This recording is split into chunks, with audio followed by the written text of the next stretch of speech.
Assalamualaikum warahmatullahi wabarakatuh. Perkenalkan, nama saya Rizka Pinabila dari S1 Akuntansi semester 5. Di sini saya akan menyampaikan hasil wawancara saya dengan salah satu UMKM dari Lembang, yaitu Ibu Neta, dengan produknya yaitu bola-bola coklat. Beliau telah menjalani usaha ini selama 11 tahun.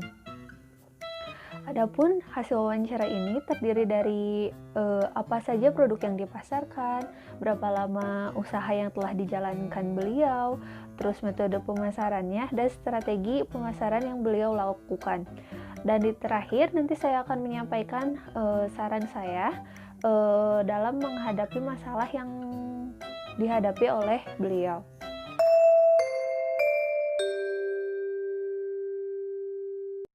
Kalau sekarang sih memang ada beberapa jenis ya. Yang pertama itu bola-bola coklat. Kemudian ada juga dulu pernah reseller baju, kerudung gitu ya. Kemudian merambah juga ke kue-kue basah seperti itu. Kalau penghasilannya sih sebetulnya ini kan sampingan ya gitu ya. Jadi memang naik turun lah, itu mah sudah biasa ya, naik turun. Tapi ya alhamdulillah yang sekarang terus berjalan itu adalah bola-bola coklat itu gitu. Karena mungkin kalau dilihat dari sisi jenisnya gitu ya, produknya itu yang disukai oleh anak-anak gitu. Dan itu juga hobinya saya gitu, gitu. Udah lama ini sebetulnya, dari saya mungkin awal nikah ya. Awal nikah itu mulai dari apa sih, coklat yang dibentuk itu ya, dari coklat batangan kemudian dibentuk.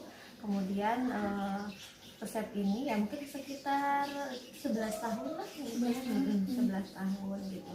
Walaupun memang ada off-nya ya, off-nya ketika saya melahirkan, ngurus anak dan sebagainya, itu memang off gitu beberapa tahun gitu ya. Kemudian dijalankan lagi gitu, dan alhamdulillah maksudnya masih ada gitu ya konsumen yang menyukai itu gitu. Kalau strategi pemasaran memang nggak ada yang terlalu ini, karena saya juga ini sebetulnya sampingan ya, jadi memang tidak terlalu fokus gitu di sana. Jadi ya biasa aja sih, kita nitip-nitip di warung-warung gitu yang sekitar sini. Kalau dulu sih kita sempat ke beberapa warung yang ada di luar wilayah kelurahan ini gitu kan ya. Tapi untuk itu offline-nya ya. Kalau untuk online-nya memang kita belum gitu ya, karena ini kan terkait dengan masa kadaluarsa gitu dan sebagainya. Jadi untuk pengemasan sendiri memang belum lebih, maksudnya kita belum fokus lah untuk penjualan luar gitu. Sebetulnya kalau ya pada dasarnya ya rezeki itu dari Allah ya, itu yang pertama yang harus kita yakini. Jadi saya memang ketika mengeluarkan produk ya tidak takutlah gitu ya, pasti Allah memberikan rezeki lah untuk setiap manusia. Nah yang lainnya ya secara apa sih namanya, syariatnya lah gitu kan ya. Yang saya tetap jalankan sampai saat ini adalah menjaga kualitas barang gitu ya, menjaga kualitas barang. Jadi tidak pernah saya mengganti apa ya, bahan-bahan dari produk tersebut gitu ya. Jadi tetap sama. Jadi kalau misalnya satu bahan tidak ada, itu tidak akan ditukar oleh bahan yang lain gitu ya. Sehingga rasa itu akan tetap sama dari dulu sampai sekarang. Bahkan untuk misalnya apa, teksturnya gitu dan sebagainya itu dijaga gitu. Nah itu sih mungkin kalau apa sih ya, untuk pesaing gitu ya. Ya memang ada sih maksudnya saya juga misalnya memberikan apa sih namanya tuh, resep bola-bola coklat ini ke teman-teman yang lainnya, ya silahkan saja gitu ya. Mereka dengan ya improvisasinya gitu kan ya. Ada misalnya mereka dengan misalnya mengganti satu bahan gitu kan ya. Ya itu ya terserah mereka gitu. Kita punya apa sih namanya tuh ya formulasi sendiri-sendiri lah gitu ya, dan rasa sendiri-sendiri. Itu sih kalau saya lebih menjaga kepada kualitas gitu ya. Jadi kalau pesaing ya biasa aja gitu. Seperti itu.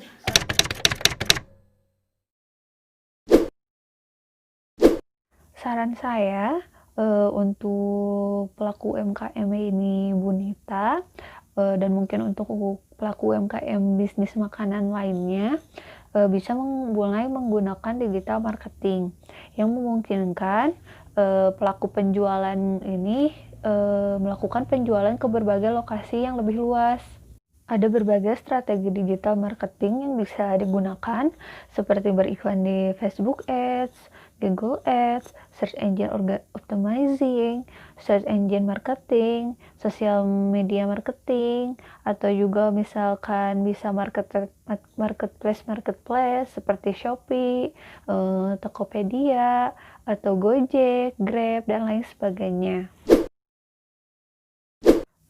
Selain itu, para penjual juga bisa memberikan testimoni dan review yang diberikan oleh pelanggan yang lain yang sudah membeli.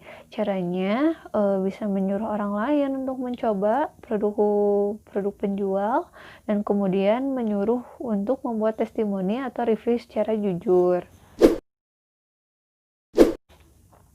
Selain itu, Ibu Nita dan pelaku UMKM lain juga bisa menggunakan kemasan-kemasan yang menarik, yang eye-catching, yang bisa menarik pelanggan sehingga pelanggan mau membeli produk-produk kita. Dan tentunya dengan kriteria-kriteria yang ditentukan oleh pemerintah, seperti tidak beracun, kedap udara, kedap air, mudah dibuka dan ditutup, antimikroba, mudah dibuang, mencegah kebocoran produk, tidak merusak lingkungan, cocok dengan produk yang dikemas, dan memenuhi kebutuhan ukuran, berat, dan juga bentuk dari produk yang kita pasarkan. Membentuk nama brand sendiri, sehingga bisa lebih dikenal oleh masyarakat yang lebih luas. Kemudian juga bisa bersaing dengan para pesaing bisnis yang sejenis. Pemberian promo juga merupakan cara yang efektif untuk menarik pelanggan.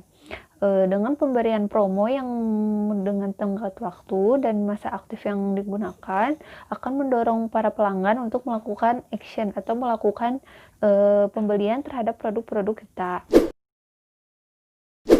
Kemudian kita juga bisa melakukan target pasar yang baru dengan melakukan riset pasar yang dimulai dari produk, harga, dan persaingan.